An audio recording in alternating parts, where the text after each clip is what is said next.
Woi Tok, jangan ngelamun. Lu kenapa anjir?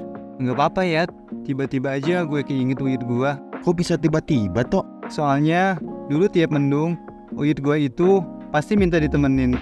Sabar Tok, kirim doa aja buat uyut lo. Tapi sebenarnya sih, Sebenarnya kenapa Tok? udah lupain aja lah. Ceritain aja Tok, biar lega. Kita akan memasuki sesi cerita horor. Wah, Takut goblok, malah kagum.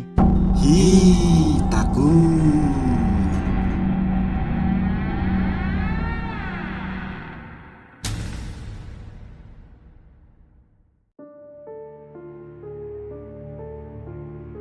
Sebenarnya sih cerita ini nggak boleh orang lain tahu. Keluarga gue ngelarang gue buat cerita ke orang lain. Tapi kalau udah kumpul, keluarga sering banget ngebahas tentang ini. Gue aja masih bingung plus merinding kalau inget kejadiannya. Jadi waktu gue kecil, keluarga gue itu sering banget main ke rumah nenek gue. Gue itu biasa manggil nenek gue itu Enin. Nah kalau main ke rumah Enin tuh pasti nginep entah 2 hari, 3 hari, bahkan 1 minggu atau lebih. Kalau udah kesana tuh pasti betah banget, soalnya adem, terus halamannya juga luas. Jauh dari jalan juga, jadi jarang tuh kedengeran suara kendaraan. Refreshing banget lah pokoknya. Apalagi kalau malam, yang kedengeran cuma suara jangkrik sama air dari sungai deket rumah nenek gua. Kebayang sih Tok, ademnya gimana? Ya kan, asik banget di sana. Cuma ada satu hal aja yang bikin gua penasaran dan pengen tahu banget. Kamar yang posisinya tuh ada di depan. Jadi tiap masuk rumah pasti deh ngelewatin tuh kamar. Terus yang bikin lo penasaran apa Tok? Yang bikin gue penasaran tuh kenapa itu kamar sering banget dikunci. Gue pernah nanya ke nenek gue, itu kamar siapa nek? Katanya itu kamar Uyut, nenek dari ibu gue. Kok dikunci? Kata nenek gue, ya nggak apa-apa, kuncinya juga digantung kok di pintu. Terus beliau juga bilang, kalau mau masuk ya masuk aja. Tapi dengan catatan jangan ngeberantakin kamar, apalagi ngebawa barang yang ada di dalam keluar. Gue pengen penasaran dong. Akhirnya pas waktu rumah lagi sepi, gue coba masuk ke dalam. Ternyata di dalamnya ada banyak keris yang digantung di dinding. Ada lemari hias juga yang isinya beberapa keris sama bunga kering. Terus ada tongkat bantu buat jalan juga di samping kasur besir tua gitulah. Gak ada yang aneh sih, tapi hawanya kerasa dingin terus. Sunyi banget pokoknya. Kelihatannya aja kamarnya jarang dipakai padahal bersih dan rapi banget. Nah, pas lagi ngeliat itu, gue kaget banget. Ternyata ada uyut gue lagi tidur. Ya udah gue buru-buru tuh langsung keluar. Pas gue balik badan, uyut gue manggil. Tapi sebelumnya, setiap kali gue nginep di rumah Andin gue tuh selalu ketemu uyut gue sih. Cuma gue jarang ngobrol. Paling dia nyuruh makan, nyuruh mandi. Gue inget banget sih, walaupun dia udah tua, wajah uyut gue tuh masih cantik. Rambutnya putih, kulitnya juga putih bersih. Ya walaupun keriput di sana sini, gue seneng banget main sama beliau. Gue suka bawain makanan buat uyut gue. Kadang gue bantu suapin juga. Terus setelah lo dipanggil, itu gimana Tok? Oh iya, uyut gue biasa panggil Nini ya. Ya udah tuh, pas dipanggil dia nanya, lagi apa? Kok tumben ke kamar Nini? Ya udah, gue jawab aja, pengen lihat-lihat aja nih.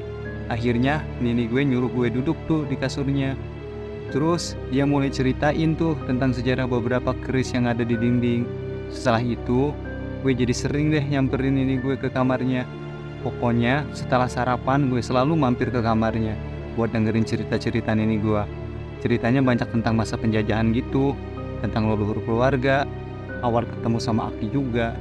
Seru banget pokoknya lah, bisa dengerin langsung sejarah dari orang yang ngalamin sendiri. Pokoknya gue selalu ngerasa nyaman duduk di sana, dengerin Nini gue cerita. Seru banget punya uyut Tok. Gue mah nenek aja tinggal satu, udah gitu jauh lagi. Seru sih, tapi rumah nenek gue itu selalu sepi. Soalnya Enin sama Wa gue seringnya pergi ke sawah. Terus selesai dari sawah, mereka jualan ke pasar. Nini juga beberapa kali ikut, tapi seringnya nemenin gue di rumah. Dan waktu kecil, gue juga nggak ngerasa aneh gitu deh. Gue pikir itu biasa aja. Loh, kan emang biasa aja Tok. Ini mah lo lagi flexing keharmonisan keluarga lo ya Tok? Ntar dulu njir, dengerin dulu lanjutannya. Waktu SMP, keluarga gue tuh pindah, ngerantau gitulah.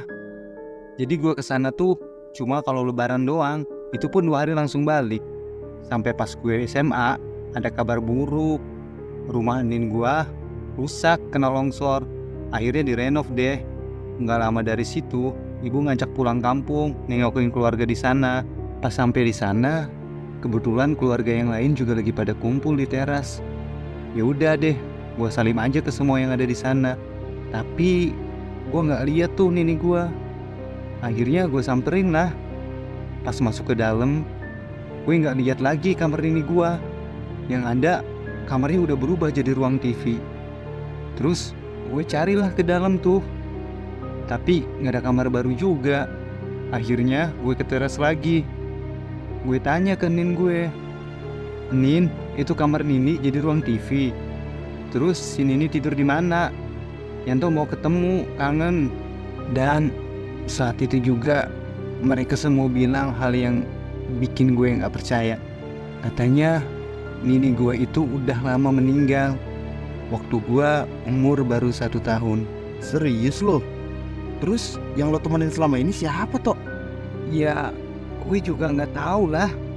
Akhirnya gue ceritain semua hal ke mereka.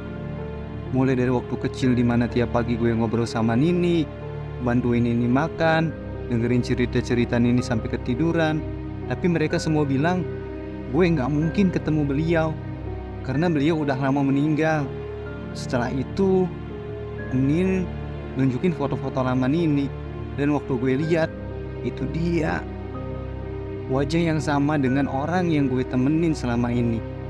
Rambut putih, keriput di wajahnya, sama persis lah pokoknya. Setelah itu gue nangis sejadi-jadinya. Gue tuh nggak percaya kalau Nini gue itu udah nggak ada. Nini gue juga nangis di situ. Sorenya gue diajak ziarah ke makam Nini. Gue masih gak bisa percaya sampai sekarang. Gue gak ngerti lagi selama ini gue main sama siapa. Sedih banget Tok. Gua nggak kebayang sih gimana perasaan lo waktu tahu itu. Sampai sekarang gue masih merinding tiap ingat.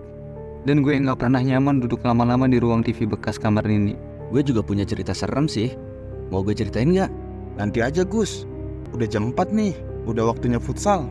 Yulah cabut.